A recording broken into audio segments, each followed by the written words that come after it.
தேவி பிரசாத், இந்த படத்தில் நானும் ஒரு பாட்டு பாடியிருக்கேன். But you are so fortunate, அதை நீங்கள் கேட்கல. இந்த படத்தில் ஒரு காமெடி சீன், அதை மட்டும் சொல்லிட்டு விடைபெற்றிருக்கிறேன். இந்த படம் சூப்பர் டூப்பர் காமெடி. நான் ரொம்ப என்ஜாய் பண்ணி படம். இது வரைக்கும் படங்களில் வசனங்கள் அதிகமாக பேசியிருக்கலாம், நான் கருத்துக்களை சொல்லியிருக்கலாம். ஆனால் இது முழுக்க முழுக்க ஸ்லாப்ஸ்டிக் ஹியூமர், அதாவது முழுக்க முழுக்க அங்க சேஷ்டிகளால் சிரிப்பை வர வைக்கக்கூடிய ஒரு அற்புதமான ட்ராக் எனக்கு பண்ணி கொடுத்துருக்கிறாரு ஹரி சார். அதில் வந்து ஒரு இடத்துல நான் ஒரு ஏட்டி எரிமலை அப்படின்ற கேரக்டரில் வந்திருக்கேன். ஏட்டு எரிமலைனா சூர்யாவுக்கு ஈக்குவல் அப்படி வந்து நிற்கிறது. ஆனால் நான் பண்ணுறது மட்டும் தப்பாயிடும், அவர் பண்ணுறதெல்லாம் கரெக்டாக நடக்கும். அதுதான் எங்கள் ட்ராக்கு. அதில் ஒரு வாட்டி எனக்கு எஸ்ஐ ஃபோன் பண்ணுவார், டேய் கடத்தல் லாரி வருது தூத்துக்குடி ரோட்டில் மடக்கும்பார்.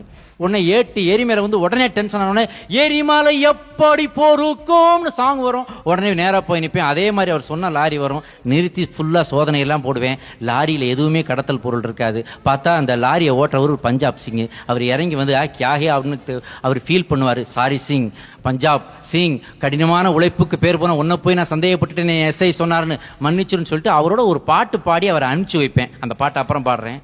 ஆனால் அனுப்பிச்சு வச்சதுக்கப்புறம் பின்னாடியே எஸ்ஐ ஜீப்பில் வருவார். அடா பாவி, அந்த லாரி எங்கன்னு கேட்பார். இப்போதான் சார் அனுப்பிச்சு விட்டேன், அதுக்குள்ள கடத்தல் லாரின்னு சொன்னீங்களே சார், அதுக்குள்ள எந்த பொருளுமே இல்லைன்னு சொல்லுவேன். அப்போ அவர் சொன்னுவார், அடா பாவி, அவன் கடத்திக்கிட்டு வந்ததே அந்த லாரியத்தான் அடா பாரு. இது அதில் உள்ள காமெடியில் ஒரு சாம்பிள் தான். ஆனால் அந்த சிங்கோட நான் ஒரு பாட்டு பாடியிருக்கேன். அந்த அந்த பாட்டு என்னன்னா, அவரை பார்த்துட்டு நம்ம ஏஆர் ரஹ்மான் சார் டங் டடரங் டடரங் டடரங் டடரங் டடரங் டங் டங் டடரங் டங் டங் டங் டங் டங் டங் டங் டங் டங் டங் டங் டங் டங் ஜெய் ஹோ. கரெக்ட் பிச்சா சுசித்ரா? கரெக்ட் பிச்சா?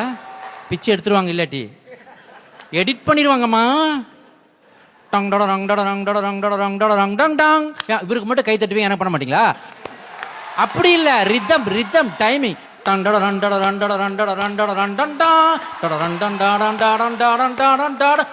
ஜெய் ஹோ. அந்த பாட்டை வந்து நான் மாற்றி பாடுவேன். என்னன்னா, ஆயா வடை சுட்டு விற்று அதை காக்கா தூக்கிட்டு போய் அதுட்டு இருந்து நரி பிடுங்கும்ல, அந்த பாட்டை அந்த சீனில் பாடியிருக்கேன். ஏஆர் ரஹ்மான் இசைதான், ஆனால் என்னுடைய லிரிக்ஸ். பாவம், நான் முத்துக்குமார் விவேகாவெல்லாம் இதில் விட்டுருவான். அவங்க என்ன பாவம் பண்ண. ஆயா ஒன்று உளுந்த வடை சுட்டு வித்துச்சே, ஆயா ஒன்று உளுந்த வடை சுட்டு வித்துச்சே, அதை காக்கா ஒன்று தூக்கிக்கிட்டு ஓடி போயிருச்சே. ஜெய் ஹோ. பத்தாது, எனக்கு சான்ஸ் கொடுக்க மாட்டார் போல தெரியுது.